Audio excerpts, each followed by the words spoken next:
शहीद एवं स्वराज नाम रख दिया। और यहाँ पर सुभाष चंद्र बोस को मिला, सिंगापुर में सुभाष चंद्र बोस ने आजाद हिंद सरकार बना लिया। क्या बना लिया? आजाद हिंद सरकार। कहा कि देश गुलाम नहीं है, हमारी सरकार है, अभी हम सिंगापुर से शासन कर रहे हैं, धीरे धीरे धीरे धीरे दिल्ली पहुंचेंगे। और सुभाष चंद्र बोस ने सिंगापुर से ही ऑल इंडिया रेडियो पर बोला था, मुझे इस लड़ाई में राष्ट्रपिता महात्मा गांधी की आशीर्वाद की जरूरत है। तो बताइए, महात्मा गांधी को राष्ट्रपिता किसने कहा था?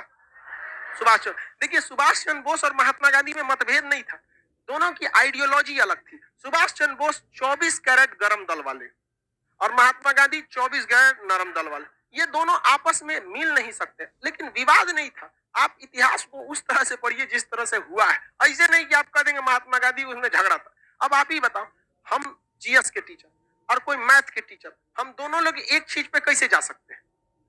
भाई, उनका चीज पढ़ाने का तरीका अलग, हमारा अलग है, दोनों अलग अलग होंगे कि नहीं? लेकिन अल्टीमेट काम क्या है? आप लोग का रिजल्ट दिलाना। अगर हम जीएस, हम या इंडिया का कोई भी जीएस का टीचर, उसका जीएस में योगदान है, जो भी मैथ के टीचर उनका मैथ में योगदान है, रीजनिंग में योगदान है। आपको तो जरूरत दोनों की है। ऐसा थोड़ी है कि आप जीएस पढ़ लेंगे मैथ नहीं पढ़ पाएंगे तो आपका रिजल्ट हो जाएगा। आपको तो बैलेंस लेके चलना है। वो अलग बात है कि बीपीएससी, यूपीएससी या दरोगा, रेलवे, इस सब में जीएस का वेटेज ज्यादा है, लेकिन ओवरऑल आपको तो लेके सबको चलना है। तो नरम दल भी जरूरत थी और गरम दल भी जरूरत थी। युवाओं का कहना है कि नरम दल की क्या जरूरत थी? अरे नहीं भैया, संगठित करने का काम नरम दल ही किया। और आप ध्यान से देखेंगे, नरम दल से ही जो एक्सट्रीमिस्ट लोग थे वो गरम दल के रूप में गए थे। समझ आ रहा है कि नहीं आ रहा है? किसी कोई दिक्कत नहीं? तो महात्मा गांधी से सुभाष चंद्र बोस ने क्या कहा? हाँ, राष्ट्रपिता। सर, सुभाष चंद्र बोस इतने पढ़े लिखे थे फिर भी गरम दल के कैसे हो गए? भाई, गरम दल और नरम दल ये पढ़ने लिखने पे उतना डिपेंड नहीं करता है, डिपेंड करता है आइडियोलॉजी कैसे है। हम नरम दल के हैं। सोचो, हम आज भी कहते हैं कि हम मतलब पढ़ाते हैं बस, बट टीचर बनने का हमारा 1% भी सपना नहीं, 1% भी नहीं। पढ़ाते हैं वो अलग बात है। शुरुआत में हम पढ़ाना चालू किए थे फ्रस्ट्रेशन दूर करने के लिए, क्योंकि हमको आर्मी में इस चीज से छांटा था जो कभी सही नहीं हो सकता था।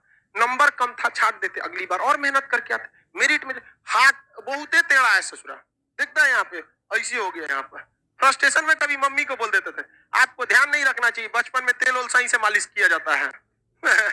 बहुत ज्यादा फ्रस्ट्रेट थे, तो हम पढ़ाना चालू किए थे फ्रस्ट्रेशन में। अकेले टेंशन में रहते थे, सोचते थे जो हमारी जिंदगी खत्म हो गई। एक को तो सपने देखे थे, फौज में जाना है, ऐसा ही कैसे होगा? आर्मी में कुछ नहीं सुनता है। तो हम फ्रस्ट्रेशन की वजह से पढ़ाना चालू किए, यही में पढ़ाते रह गए आप। समझ में आया कि नहीं? तो ऐसा नहीं है कि भाई जो पढ़ा लिखा है वो गरम दल का नहीं हो सकता है, नरम दल का ही रहेगा।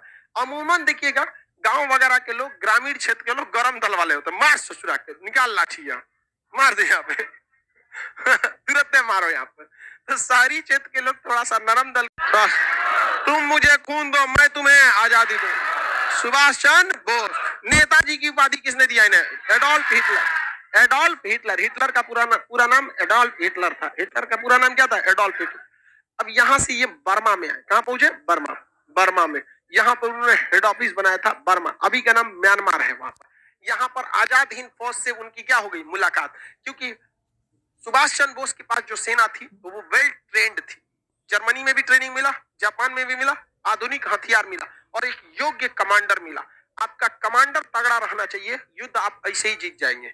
अगर कमांडर डरपोक मिल गया, युद्ध कभी नहीं जीत पाएंगे। वहां पे चाइना और भारत के बीच जो गलवान घाटी हो रही है, तो भारत अभी भी वहां अपना पंजाब रेजिमेंट का 11 कोर को तैनात किया हुआ है। अभी भी 1.5 साल हो गया, अभी भी वहां हमारे ही कमांडर वही है। और चाइना ने अपने कमांडर को 7 बार बदल चुका, 7 बार बदल चुका, सोच सकते हैं।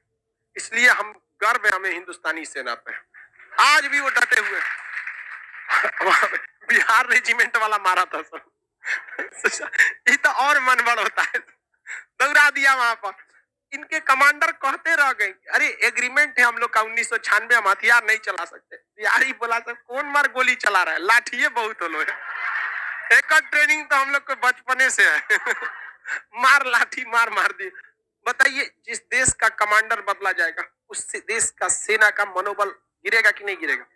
खत्म हो जाएगा। अब वो सब टिक नहीं पाता, ऐसा ना खाना पे भी बोला जाता। अमेरिकन सेनापति ने कहा था कि सेना कितना लड़ेगी ये डिपेंड करता है उसके पेट में कितना अनाज है। तो भारतीय सेना का खाना जो है ना, या इंडियन खाना बहुत ठोस होता है। चाइनीज वाला चाउमीन, चाउमीन चाउमीन का उस तरह हम लोग का ये अटक जाएगा। चाउमीन खत्म होने के बाद पता चलता है कि नहीं अब पेट में पहुंचा है, तब तक तो हम लोग के ऐसो फेगस में अटका रहता है। चाउमीन खा के लड़ाई करेंगे। यहाँ बिहार वाला है, लिट्टी खा के जाएगा, चना भिगा के ले जाएगा, मार